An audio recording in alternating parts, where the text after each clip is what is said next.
friends.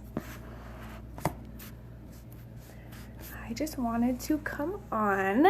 I had an amazing weekend, and I have been feeling really not very great for the last couple months. Actually, last week I was very emotional and just feeling really bad about myself and choices I had been making, and just, I would cry pretty much for any reason. And really, it's not that anything horrible has happened, but I wanted to come on today and just share. I have not done a live in over a year, so I just felt I needed to come on and do this again. And it's amazing because God gives us exactly what we need when we need it. So this last weekend, I was here in Denver doing our Limelight Palooza Summit. And the fact that it was in Denver was amazing because it will probably never be here again. And if I'm honest with myself, I kind of went into the weekend discouraged and feeling like it was possibly my farewell from the company. I've been with them for 3.5 years, and for the last year, I just kind of let it all go. But I'm super thankful that I went, and I was able to spend time with my cousin and a lot of other amazing ladies that I met this weekend. And I'm not here to share necessarily about Limelight or my weekend, but just my struggles and what I've been going through for the last year. I started doing lives a couple years ago because after my very first Limelight Palooza, it encouraged me and inspired me to use Facebook and this platform to share my story and to share my struggles. And I spent about a year or two doing live videos, posting them to YouTube. I was even doing prison ministry and sharing my story and the Word of God with girls who are incarcerated, and it was the most empowering couple years of my life.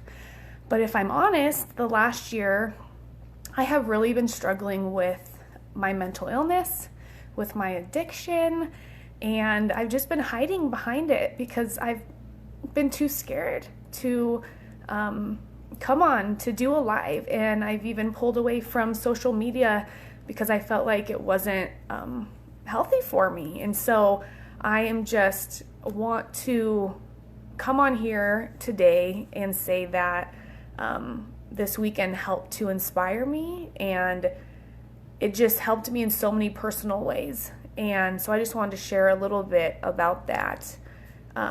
Some of you know my desire and my passion in life is to use my voice to share my story and to love others and to give others hope, and know that no matter what you've been through, you're not too far gone for God's grace and His love. And so I'm kind of looking at my notes because I didn't want to bore you guys or go off on tangents, so I just have a couple notes to keep me on track. But I know that I'm not the only one who struggles with mental illness. I'm not the only one who struggles with addiction. I'm not the only one who feels like she's failing and letting down her family and her children. And I just feel that I need to be able to use my voice to for the voiceless and to bring hopefully hope and help and healing to those that need it. And it's easy for people to see us and just think that we have it all together, that we're fine, that we're happy. But the truth is, nobody knows what's going on inside of our minds and our heart except us. And I want to be courageous enough to just be open about those struggles. And I just want you guys to know that you're not alone, that you don't have to isolate, and you don't have to suffer in silence, and you don't have to walk this path alone, because that is exactly where the enemy wants us. And that is exactly where we're vulnerable, is when we isolate and we don't share with others what we're going through and be able to relate to them in those ways. I know that this world is dark and that life can be hard, But I'm here to say that there is hope and there is healing to be had in the name of Jesus, and that he has a good plan for your life. You are worth fighting for, and that is why Jesus came to die for each of us, because he loves us and he has a plan for us. And we know that if we are his child, that our eternity is secure, and we know that God has already won the war. But how can we, as his followers, win the daily battles with his help? Because we all have battles every single day that we walk through. And what I've realized this weekend being at Limelight Palooza is that it's time to start sharing myself and these things with you guys again. And I just don't want us to believe the lie that because we struggle, or because we've made a mistake, or because we have shortcomings, that we can't be used, that we're not valuable, that we can't be healed, and that we can't help others because we ourselves struggle. Because the reality is, everyone struggles. And it's just those of us who are courageous enough to put voice to it that can help others and shine light into their lives. And I don't want to hide behind a mask that I'm okay all the time, because nobody is. And, we all have hardships and we all make mistakes, but we can still be used to shine light and love in this world. So how do we walk through these hard times and live the life that God created us to live without looking back on our life someday with regrets? My biggest fear is looking back at the end of my life, knowing that I could have done something different, and I shouldn't have done something that I did when I could have made a different choice. And to be the mom and the parent and the wife and the woman and the daughter of God that he created me to be. So there's just 3 points that I will share today, just in hopes that it can help you in your journey as well. And the first thing that I want to implement in my life is self-care. It's not selfish to take care of yourself, because if you don't take care of yourself, then you can't take care of anybody else. So the number one way that I have found to have self-care is to put my focus on Jesus every single day, and to spend quality time with him in prayer, in his word, and just in his presence. What is so life-giving to me is to go out on my porch, to take deep breaths in of all of the oxygen and the fresh air, and just look around at the scenery and the blue sky and the green grass and the trees, and just soak up that life, and then to spend time talking to God. He wants to hear from us. We are his children, and he is available to us all of the time, and we should take advantage of that and not put him on the back burner. And then even more, we should open his word. I do 2 daily devotionals, and even if I just spend 5 minutes in those devos, I know it's better than nothing, and he uses it every single day. Again, he knows everything. He knows what we're walking through, and those devos will speak life into us if we utilize them. And of course, his word has everything in it about life that we could ever need to know. And I think, especially as Americans, we take it for granted because it's at our fingertips, it's in our phones. We have 5 Bibles sitting on the shelf, but we don't realize how blessed we are to know the story from the beginning to the end and get to have access to that, because there are today millions of people who do not have access to that. And we should definitely make the most of that as well. And when I do that, it fills me up, it encourages me, it strengthens me. It gives me peace in the midst of all of life's chaos. And ultimately what I know is that Jesus is my everything, because without him, I have nothing, I am nothing, and I would not be here if it weren't for him. So he deserves our attention, he deserves our time, and in turn, he gives life to me and fills me up. And not one other thing, there's lots of things I'm going to say, but bear with me. I haven't done a live in a very long time, and it's live, so there's no redos. So just bear with me. But one thing I have to share that I've really been struggling with is body image. I struggle with how I look, my size, and just feeling bad. And I know it's not about a number and it's not about a size, but it's about how am I taking care of myself? What am I putting into my body? Am I am I taking care of myself the way that I know my body needs? And a couple ways that I need to do that is to fuel my body with food that is healing, food that is nourishing, while allowing myself to indulge sometimes without guilt. I guilt myself every time I eat something that maybe isn't healthy or clean. I feel bad and I feel guilty and I feel shame. And that stress is worse on my body than the chips or the ice cream or whatever it is that I eat. And so I think we need to give ourselves space to indulge from time to time, but to also live day to day, making healthy choices for our body, mind, and soul. And the other way I want to do that is through movement. There's not one right way to exercise. I am not a gym person. You will not find me in the gym, but maybe I could go on a walk with my family in the evening. I can wake up early and go on a jog before it's too hot out. It may be a 5 or 10 minute jog, but it's better than no jog at all. And just to move. I like Pilates. I like Tai Chi. I like stretching. I don't necessarily like to lift weights, and I'm not going to probably go run 5 miles. Maybe someday I'll have that desire, but you have to do what's right for you and your body and know that you're taking care of yourself because your body is a temple. We get one body, one life, and we're also role models to our children and to other people who may look up to us, and I just want to be a good example to them that it is important to take care of yourself. And probably one of the hardest things is balance. Balancing life is so challenging. Family, work, church, friends, events. Every single day, we probably all have a list of things we need to get done. Every weekend, every night is full of birthday parties and movie nights and work events. And I think it's just really easy to get overwhelmed and overbooked. And so learning to say no to things that we're not super excited about, that we feel we really need to do. And someone once said to me that the word busy is an acronym for being under Satan's yoke. That when we are so busy, we don't make time for God. We don't make time to eat healthy. We don't make time to exercise and move because we're so spread thin and overwhelmed. And all of that stress is bad for our heart, it's bad for our brain, and it's just overall bad for our health. And so learning balance in our life and taking time out to have that self-care. And those are all things I'm going to be working on, and feel free to keep me accountable in those things.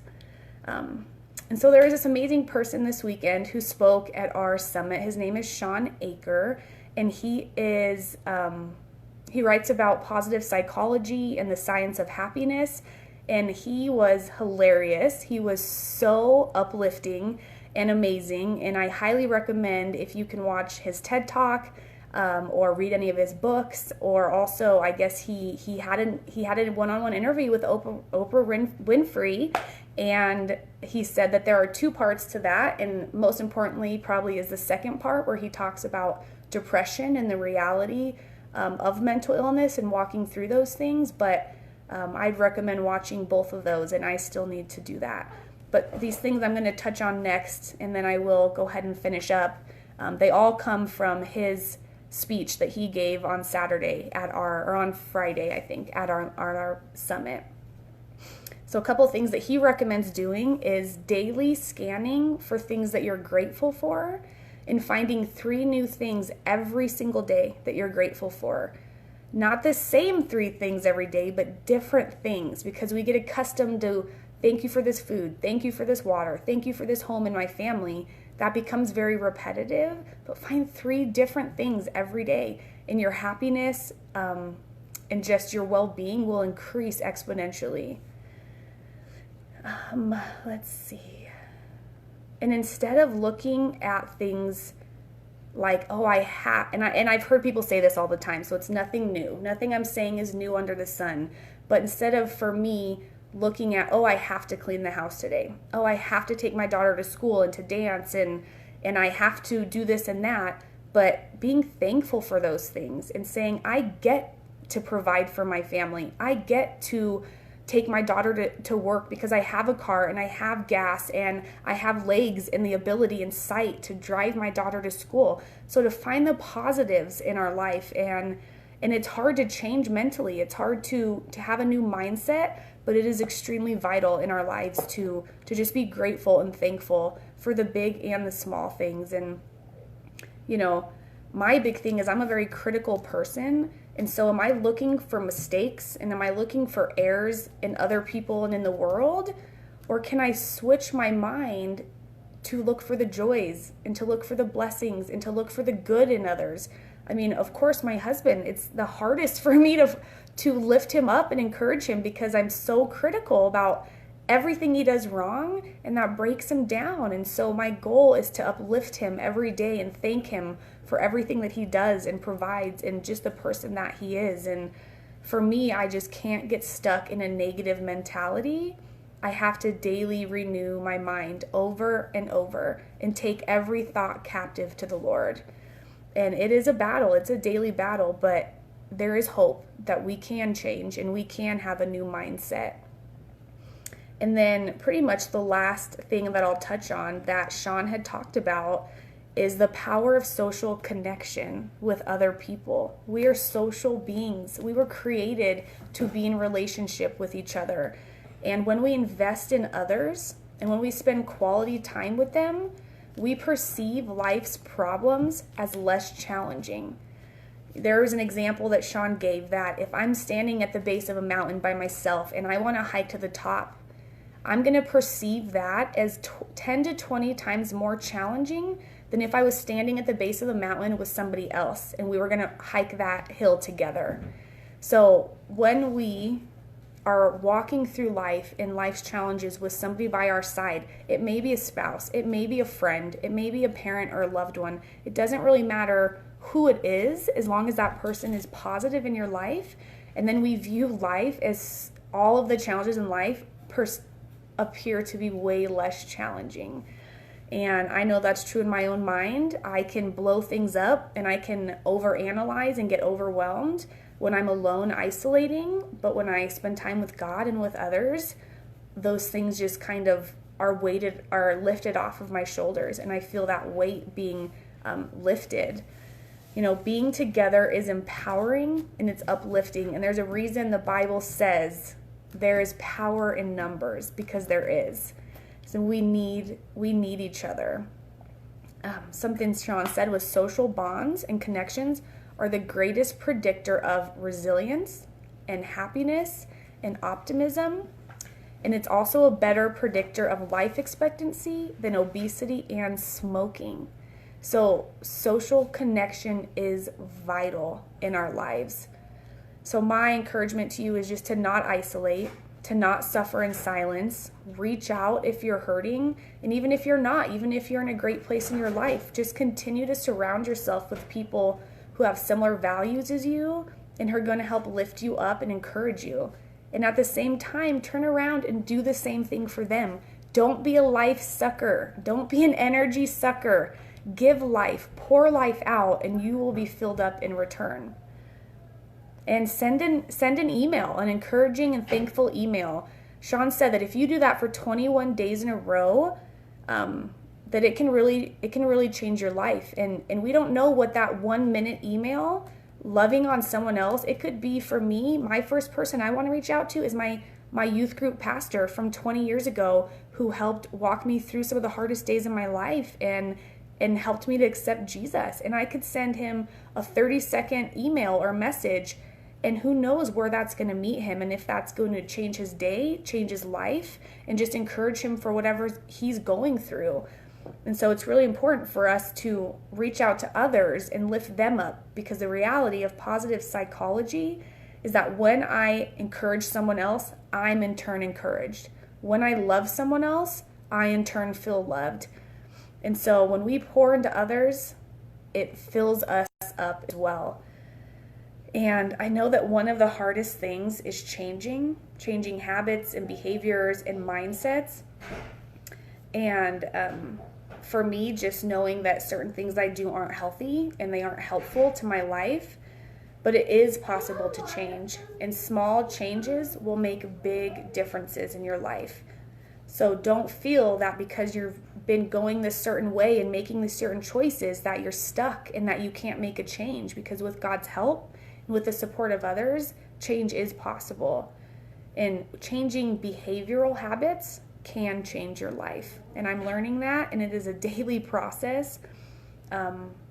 And one last thing I'll share with you that Sean said, a quote, is that even though we can't change our genes, our genetics, we can change our environment. So if we want to change our potential, then we need to change our environment.